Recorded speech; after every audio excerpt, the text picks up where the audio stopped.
Hi friends, welcome to our channel. ఈరోజు మనం ఈ వీడియోలో ఇప్పుడిప్పుడే వచ్చిన latest updates and health tips గురించి తెలుసుకుందాం. చాలామందికి కడుపు అనేది చాలా ఉబ్బరంగా ఉంటుంది. ఈ సమస్య కొన్ని ఆహారపు అలవాట్ల కారణంగా వస్తుంది. అతిగా తినడం, మలబద్ధకం, జీర్ణం అవ్వకపోవడం, ఉబ్బరంగా కడుపు అవ్వటం వంటివి జరుగుతాయి. లేదా ఆహారంలో మార్పులు చేయడం వల్ల కూడా ఈ సమస్యలు వస్తాయి.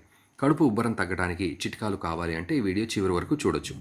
వీటికి మనం ఆహారం తిన్న తర్వాత వాకింగు, బ్రేక్ఫాస్ట్ ముందు వ్యాయామం వంటివి చేయటం వల్ల చాలా వరకు ఇలాంటి సమస్యలు తగ్గుతాయి. ఎవరైతే లాక్టోస్ అసలు తట్టుకోలేరో వారు పాలకు సంబంధించిన ఐటమ్స్ తినకూడదు ఉండటం మంచిది.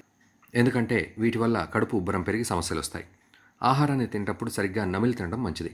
అలా నమలకుండా ఆహారం తినడం వల్ల గాలి కడుపులో చేరి ఉబ్బరాన్ని పెంచుతుంది. అలాగే ఆహారం కూడా త్వరగా జీర్ణం అవ్వదు. ఉప్పు అధికంగా తీసుకోవడం వల్ల శరీరంలో నీటిని అధికంగా నిలుపుతుంది. దీనివల్ల కడుపు ఉబ్బిన భావన కనిపిస్తుంది. దీనికోసం ఉప్పును చాలా తక్కువగా తీసుకోవాలి. మీరు తినే భోజనం, నీరు తాగటం మధ్య కనీసం 15 నిమిషాల గ్యాప్ ఉండాలి. దీనివల్ల గ్యాస్ ఏర్పడకుండా కడుపు ఉబ్బరాన్ని తగ్గిస్తుంది. అధికంగా గ్యాస్ ఉండే పానీయాలు తీసుకోవడం ద్వారా కడుపులో గ్యాస్ పెరిగి లావు కూడా పెరుగుతారు. వీటి వల్ల కడుపులో కొలెస్ట్రాల్ కూడా పెరుగుతుంది. ఈ అదనపు వాయువు విడుదల కానప్పుడు మీరు ఇబ్బందిగా ఫీల్ అవుతూ ఉంటారు. కడుపు ఉబ్బరానికి దారితీస్తుంది. అలాగే శనగలు, రాజ్మా వంటివి ఎక్కువగా తినకుండా ఉండాలి. ఆయిల్ ఫుడ్ ఉన్న ఆహారాన్ని, చాక్లెట్స్, కొలెస్ట్రాల్ ఉన్న ఆహారాన్ని తినకుండా ఉండాలి. మంచి హెల్తీగా ఉన్న ఫుడ్ని తీసుకోవాలి. అలాగే ఎక్కువగా నీరు తాగాలి. సరైన టైంలో ఆహారాన్ని తినాలి. మంచిగా ఫ్రూట్స్ తినాలి. కొన్ని జాగ్రత్తలు కూడా తీసుకోవాలి. సో ఫ్రెండ్స్, చూసారుగా, ఇలాంటి ఇంట్రెస్టింగ్ వీడియోస్ కోసం మా ఛానల్ని లైక్, షేర్ అండ్ సబ్స్క్రైబ్ చేయండి.